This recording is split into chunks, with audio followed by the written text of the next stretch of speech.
जय हिंद दोस्तों। स्वागत है आप सभी का हमारे YouTube channel study at home है तो सर के साथ। तो आज जो हम करने वाले हैं वो कक्षा 10वीं और विषय जो है सामाजिक विज्ञान, और जो बुक है वो अर्थशास्त्र की बुक है, और जो हमारा टॉपिक है भारतीय अर्थव्यवस्था के क्षेत्र का, और वर्कशीट नंबर हमारा है 21। तो इसे हम सॉल्व करने वाले हैं और इसे समझने वाले हैं कि क्या है टॉपिक। तो इसे समझने से पहले आपसे रिक्वेस्ट है कि आप हमारे चैनल पर फर्स्ट टाइम विजिट कर रहे हैं तो प्लीज़ आप हमारे चैनल को सब्सक्राइब कर लीजिए और साथ ही बेल आइकन को प्रेस कर दीजिए। तो चलिए हम समझते हैं कि भारतीय अर्थव्यवस्था के क्षेत्र कौन कौन से हैं और ये किस प्रकार से जो है कार्य करते हैं। तो सबसे पहले हम देख लेते हैं कि आर्थिक गतिविधियों को क्षेत्रकों में वर्गीकृत करने के अन्य तरीके भी हो सकते हैं। यह सार्वजनिक क्षेत्रक एवं निजी क्षेत्रक तथा संगठित क्षेत्रक एवं असंगठित क्षेत्रकों के रूप में भी हो सकता है।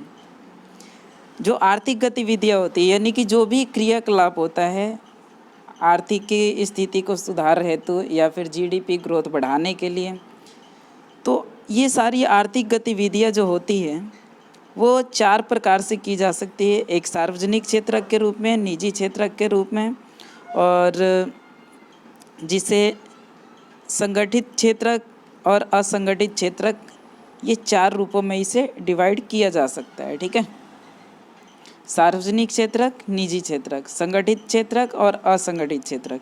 इनको हम समझेंगे कि सार्वजनिक क्षेत्रक क्या होता है, निजी क्षेत्रक क्या होता है।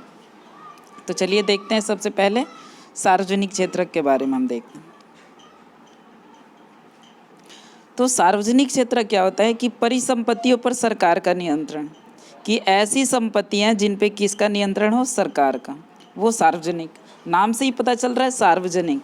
सार्वजनिक का अर्थ होता है कि सभी लोगों के लिए, और निजी का अर्थ होता है अपना, खुद का, जिसे प्राइवेट बोला जाता है। और जो सार्वजनिक क्षेत्रक होता है इसे जो है पब्लिक सेक्टर कहा जाता है, और जो निजी क्षेत्रक होता है उसे प्राइवेट सेक्टर कहा जाता है।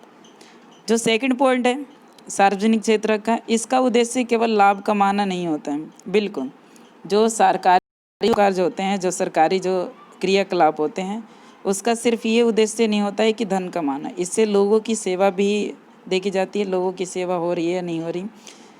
ठीक है, थर्ड जो पॉइंट आता है रोजगार की रक्षा होती है इसमें।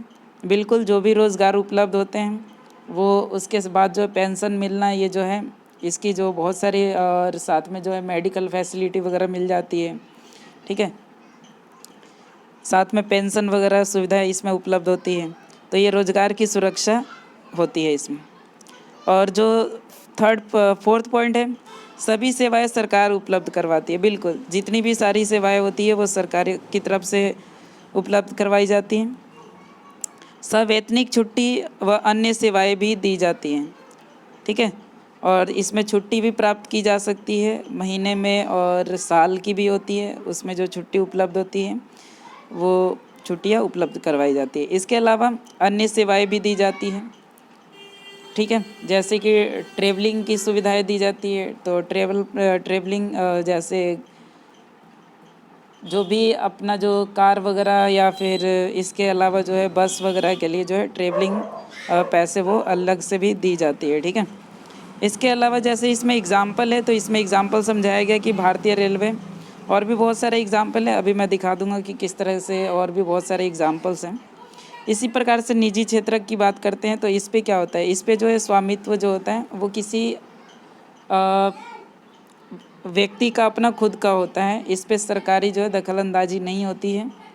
ठीक है, इसका उद्देश्य अधिकतम लाभ कमाना। जो प्राइवेट सेक्टर होते हैं वो ज़्यादा से ज़्यादा लाभ कमाने हेतु जो है क्रियाकलाप करते हैं। इसमें रोजगार की सुरक्षा नहीं होती है, कि यानी कि आपको जो रोजगार हो सकता है आज है और कल ना भी हो, लेकिन गवर्नमेंट में ऐसा नहीं होता है। जो पब्लिक जो सेक्टर होता है, पब्लिक सेक्टर में आपकी जो रोजगार होती है वो सुरक्षित हो जाती है। इसके अलावा सारी चीज़ें एक व्यक्ति या कंपनी उपलब्ध करवाती है। इसमें जो भी चीज़ें होगी वो व्यक्ति या फिर जो कंपनी होगी वो आपको उपलब्ध कराती है। अगर आपको फैसिलिटी मिलनी है या नहीं मिलनी है, कितने पैसे मिलने हैं और सब कुछ जो है कौन तय करता है? जो उस निजी कंपनी का जो मालिक होगा वो करवाती है। इसके अलावा जो है सवैतनिक छुट्टी व अन्य सेवाएं सामान्यतः प्रदान नहीं की जाती हैं। इसके अलावा जो आप एक्स्ट्रा छुट्टी नहीं कर सकते हो, अगर छुट्टी होती है तो उसमें जो आपकी सैलरी वगैरह में से काट लिए जाते हैं पैसे। इसके अलावा जैसे इसमें कुछ एग्जाम्पल्स है, जैसे टिस्को है, तो इसके अलावा और भी बहुत सारे एग्जाम्पल है जो हम देख लेते हैं कि सार्वजनिक क्षेत्रक और निजी क्षेत्रक के और कौन कौन से एग्जाम्पल हो सकते हैं। तो सार्वजनिक क्षेत्रक के अगर हम एग्जाम्पल की बात करते हैं तो इसमें जो हमारे पास आता है जैसे कि इंडियन ऑयल है, ठीक है। इसके अलावा भारत पेट्रोलियम है, BHEL है, भेल है, IRCTC यानी कि रेलवे है, इंडियन रेलवे है, भारत संचार निगम लिमिटेड ये भी है, और साथ में जो यूनाइटेड इंडिया इंश्योरेंस ये भी है, और पावर फाइनेंस कॉरपोरेशन लिमिटेड और नुमेलीगर रिफाइनरी लिमिटेड, ये सारे के सारे जो होते हैं ये पब्लिक सेक्टर हैं। इस पे जो होता है सरकार का जो है हस्तक्षेप होता है और सरकार ही इसे अपने कंट्रोल में लेकर के कार्य करवाती है। तो ये हमारे क्या हैं? पब्लिक सेक्टर हैं। इसके अलावा अगर हम प्राइवेट सेक्टर की बात करते हैं तो प्राइवेट सेक्टर में जैसे कि रिलायंस इंडस्ट्री लिमिटेड हो गया, टाटा कंसल्टेंसी सर्विसेज हो गया, इन्फोसिस टेक्नोलॉजी हो गया, Wipro limited, Bharti televenture limited, ITC limited, Hindustan Lever limited, ICICI bank limited, housing development finance corporation limited, Tata steel limited, ये सारे के सारे जो हैं ये प्राइवेट सेक्टर कंपनीज हैं, प्राइवेट सेक्टर के ये जो एग्जांपल्स हैं। अब हम बात कर लेते हैं इसके अलावा जो दो हमारे पास बचे थे वो है संगठित क्षेत्रक और असंगठित क्षेत्रक। तो संगठित क्षेत्रक क्या होते हैं और असंगठित क्षेत्रक क्या होते हैं?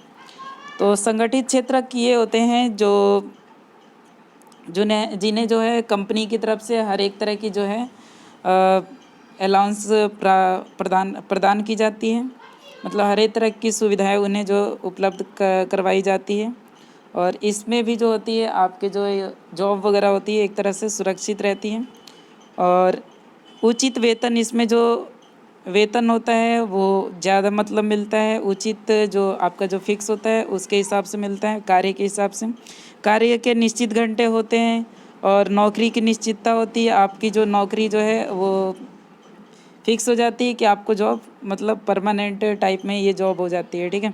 इसके अलावा जो है कर्मचारी योजनाओं का लाभ होता है, कार्य की बेहतर परिस्थितियाँ होती हैं, और जैसे कि बैंकिंग सेक्टर हैं। इसके अलावा असंगठित क्षेत्र में क्या होता है कि इसमें कम वेतन मिलता है, कार्य का समय निश्चित नहीं होता है, नौकरी की अनिश्चितता होती है, कर्मचारी योजनाओं का अभाव होता है, यानी कि जो योजना मिलनी चाहिए कर्मचारियों को वो सारी योजनाएं इनको नहीं मिल पाती है।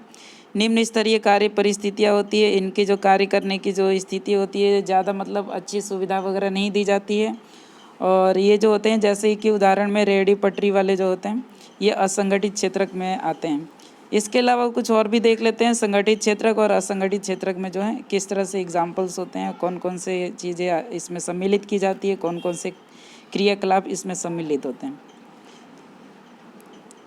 तो इसमें जो क्रियाकलाप जो सम्मिलित होते हैं उसमें जैसे कि आपको ये जो पिक्चर्स देख के ही पता चल रहा होगा कि जो इसमें ये रेहड़ी पटरी वाले हैं और टेलरिंग का हो गया, इसके अलावा जो वेंडरिंग वगैरह है, और जैसे चाइल्ड लेबर भी इसी में आ जाता है, ठीक है। इसके अलावा जो भी मतलब छोटे मोटे काम होते हैं जैसे कि इसमें साथ ही में जो है यहाँ पे लिखा हुआ जैसे कि खेतीहर मजदूर हो गया, पशुपालक, बीड़ी बनाने वाले श्रमिक और भूमिहीन किसान, ये सारे के सारे जो है श्रमिक, बुनकर, ये सारे जो हैं इसी श्रेणी में आते हैं। इनफॉर्मल सेक्टर भी बोला जाता है इसे, असंगठित क्षेत्र को। इसमें बंधुआ मजदूर, प्रवासी मजदूर, दैनिक मजदूर जो है ये भी असंगठित क्षेत्र में ही आते हैं, इनफॉर्मल सेक्टर में।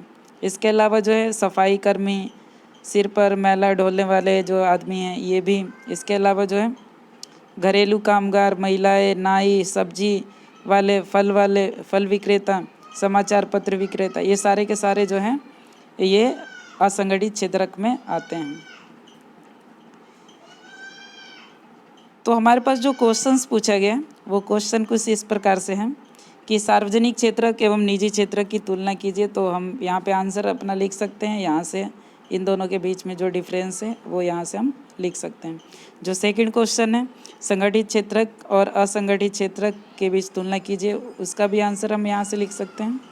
बाकी जो थर्ड क्वेश्चन है, असंगठित क्षेत्र की समस्याओं पर एक संक्षिप्त निबंध लिखिए, तो इसका आंसर जो है मैंने नीचे मेंशन कर रखा है कि असंगठित क्षेत्र में कौन कौन से तबके, कौन कौन से क्रियाकलाप आते हैं, कौन शामिल होते हैं, तो यहाँ पे लिस्ट वगैरह दी गई है। और साथ में जो है इसके साथ जो समस्याएं आती है, जैसे कि बेहद कम आमदनी, ठीक है, और इसके साथ ही जो है बेहद कम आमदनी और ख़तरनाक उद्योगों में भी सुरक्षा नहीं है, और साथ में जो है यानी कि उन्हें औद्योगिक सुरक्षा नहीं मिलता है, अस्थायी रोजगार होता है, कभी यहाँ पे काम करना होता है, कभी कहीं और जगह पे उन्हें जाना पड़ता है, तो एक जगह पे इन्हें काम की गारंटी नहीं मिलती है। और साथ में जो है बढ़ती हुई जो है जटिल आर्थिक सामाजिक व्यवस्था होती है, तो ये सारे जो हैं, और श्रम कानूनों के तहत नहीं आते हैं, इन्हें जो है श्रम कानून के अंतर्गत ये नहीं आते हैं। और कंपनियां जो होती है अपनी मर्ज़ी से इन्हें ज़्यादा से ज़्यादा टाइम दे करके काम करवाती हैं, और इनके लिए कोई टाइम पीरियड भी फिक्स नहीं होता, ना तो इनकी सैलरी फिक्स होती है, और इन्हें जो है बाकी जो फैसिलिटी एक मज़दूर को मिलनी चाहिए वो सारी फैसिलिटी इनको नहीं मिलती है।